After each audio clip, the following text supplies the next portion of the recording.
Let's now actually learn how to manipulate classes with JavaScript. But the first thing that we have to do is to actually react to a click on each of these buttons here. So right now, of course, nothing happens. And so now we need to attach an event handler to each of these three buttons. Now we finished the last video by learning how we can do something for all of these three buttons at the same time, right? So for that, we used a for loop, which loops over this node list, which is basically an array holding all of the buttons. And so this button's open modal at position number I is the current button element in each iteration. And then from there, we simply read the text content property just like on any other element. All right. But now let's take it one step further. And instead of simply reading the text content property, we will call the addEventListener method, just like we learned in the last project. Okay, so remember, in order to respond to a click event, we will attach an event handler function to the element. And event handler and event listener are pretty much the same thing. So that's why this method is called event listener. So let's say add event listener, and then the name of the event, and that is once more the click event. And then the second argument is the function which will contain the code that should be executed once the button is clicked. So that will be an anonymous function, remember, so a function without a name, and it is of course also a function expression, because it's simply this value here, so this function value.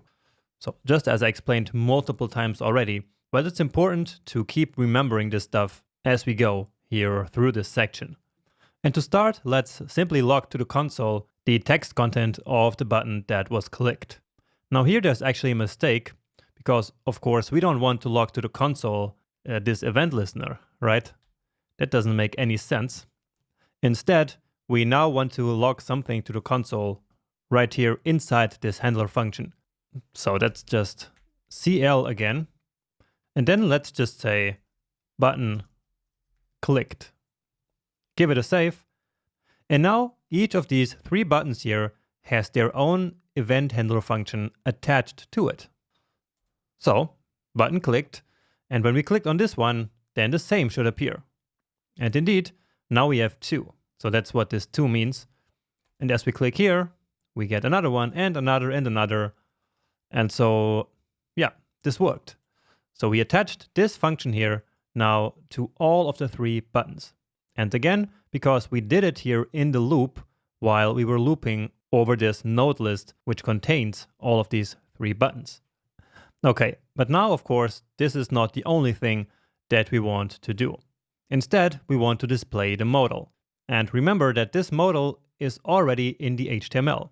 It is hidden right now because it has the hidden class. If it did not have this hidden class, it would be visible. Let me actually show that. So I delete it, and if I save it now, then you see here is the modal. Right? Here it is. And that's because the hidden class is now gone. And so basically this is exactly what we will do using JavaScript. So removing this class. Okay? So what we want to do is to take the modal, so this element that we selected here previously, right? So we selected it and then stored it into this variable. And so now we take that selected element, and on there we can read the class list property. So that's class list. And then this class list property itself has a couple of methods. And the one we're going to use now is remove. And as I just explained, the class that we're going to remove is the class called hidden. Okay? And we can actually also remove multiple classes. For that, we just have to pass them in with commas like this. So here we then can specify more classes. Just keep in mind that we do not use the dot here. So not like this. Okay? And I'm telling you that because I used to do that mistake myself and I remember that. And so yeah, I want you to avoid it. So the dot is only for the selector. But here we are not anymore selecting anything. We're just passing in the name of the class. And so all we need is the string with that name. Okay? Now, besides removing classes, we can also add classes, and we can even check if an element contains a certain class or not. And we will use all of them in this video and the next one. Okay, and this should actually already do the trick. So when I save this now, and let's click here, and it worked. Great. So the hidden class is now gone, and I can show that to you here using the inspect. And then we need to give it some more space back. And then you see here the modal class that used to be here is no longer there. Now we can of course not close it because that functionality is not yet there, but at least now it is open. Now we also have the overlay, which is this one, which also has the hidden class. And so in order to show that overlay, we need to remove the hidden class from this element as well. So that's easy enough. It's just the same thing again. So overlay dot class list dot remove, and then again hidden. All right. And yeah, beautiful. That's really nice. So using classes like this is a really great and handy way of manipulating web pages. And in practice, adding and removing classes like we just did here is the main way in which we change styles on websites. That's because a class basically aggregates many styles in just one class.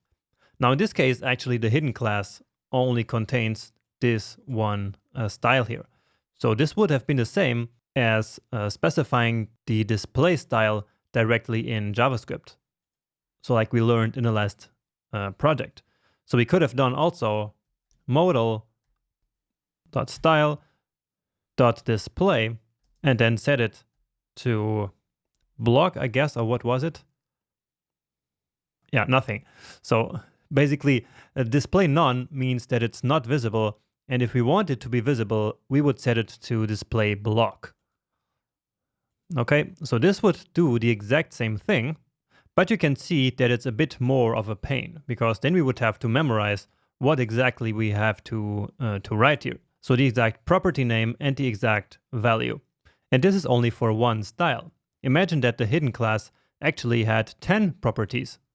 Then we would have to write all of these properties here manually and change all their values. So that's a lot of work and it's not fun. And so instead, we can basically aggregate all of these properties in one class that we then define here in CSS, and then in JavaScript, we simply add and remove these classes as we need or don't need these styles. So usually when you need to manipulate styles on a page, then always just export the styles into a class and then use the class just like we did here. All right. Now what we just did here is for showing the modal window, but now let's also add the ability of then hiding it by clicking that button. So this button here. Okay. So right now, as I said, it's not possible to close the window unless we reload the whole page. So let's take this button here that we already selected and simply add an event listener to that one as well. So button close modal dot add event listener, and again waiting for the click event, and then let's specify our function here again. Okay, so again we are just defining the function here. We are not calling it itself. It is the JavaScript engine who will call this function as soon as the click event happens on exactly this element. All right. Anyway, here we now want to do the opposite. So basically we want to add the class back on. So modal.classList.add this time. And so we add the hidden class back on, which will then hide the modal. And the same actually for the overlay. So let's just duplicate this line here. and change this to overlay. And yeah, this should already work. So that already worked before. And now let's check it. And yes, it does. And it should work for all the 3 buttons, of course. And yeah, it does. Great. So again, this is a very common thing to do. We change the appearance of websites and of elements like this all the time using this class technique. Next up, usually when we click outside of a modal, then the modal window also closes. So that's pretty common, right? So what I mean is clicking this area here outside should also close this window. So basically we want this code here to also be executed when we click on the modal, or actually on the overlay. So let's do that. So overlay dot add event listener click. And now what should I do? Well, just to make it work, I can copy this code here, but you already know that this is not a good idea, probably. But let's just, for now, see if it works. So if we click outside, so this is the overlay. So as we click it now, then indeed the modal and the overlay are both hidden again. Great. So this works now, but again, we do not want this same code here in these 2 places. We want actually the exact same function to be executed no matter if we click the close button or if we click the overlay. So how should we do that? Well, we can simply export this function into a more real named function. So let me cut the code from here, and then I will create a function called close modal. So const close modal equals this function value. Okay, and so now this variable here is what holds the function value. And so what I can do now is to here specify that close modal function. And that's it. That's the function right here. So this here, what we have here, is exactly the same as this. And again, notice that we are not calling the function. We are not doing this, right? This would not work at all because it would immediately call the function as soon as JavaScript executes this line. But that's not what we want to happen. We want the close modal function to be executed only as soon as the click event happens on the close modal button. All right? And now here we can just do the same thing. So again, close modal. And that's it. That's so much better than what we had before. Not only did we make our code more dry, but we also made it more readable, more expressive, and more declarative. So right now, when we read this code here, it's a lot easier to understand. So we just read button close modal at the event listener of close the modal. Okay, that makes sense. So just by looking at this line, we see that when this element is clicked, then we want to close the modal. The same, when the overlay is clicked, we want to close the modal. All right, and so we know exactly what's going to happen when we read this code. And so for that advantage alone, let's do the same thing here with this function. So the one that opens the modal. So let me grab this one, just put them up here. Can also get rid of this console.log. And so let's put the 2 functions here together. So open modal. And now this function will be just this, right? So I'll just cut it again and paste it here. And so now we assigned this function here to this open modal variable. So once more, a nice function expression. And now we just take that and put it here. Open modal.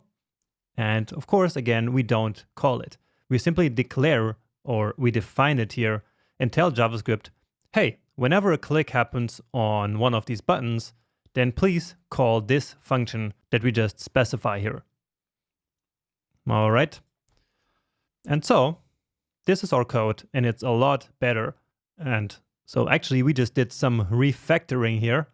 And so restructuring our code without changing the functionality. And so that means that our code should still work the same. And indeed, it does. We can open and close in two ways, and we can open it on all of the three buttons. Beautiful. That's really, really great. So to recap, if you want to use the same function in multiple event listeners, then you need to specify that function as a separate function, like this one here, and then you can pass that function as an argument to multiple addEventListener methods. So just like we did it here, right? So that's one of the takeaways of this video. And the other one is that we really, in practice, use the functionality of adding and removing classes all the time in order to change the appearance of elements on our page. And that's because classes allow us to basically aggregate multiple CSS properties in just one, like a container. So each class functions a bit like a container with a lot of properties in it. And then here, by adding and removing them, we basically can activate and deactivate certain styles all at the same time. Okay, so keep that in mind, and even better, actually write notes maybe with what I'm saying, because this is really important stuff. So working with classes is something that we do all the time. And there is a third thing that we do with classes, which is to check if a class is actually present on a certain element. And so that's going to be the topic of the next video, along with learning how to actually deal with a key press event. So that's yet another really exciting video. So let's now check that out.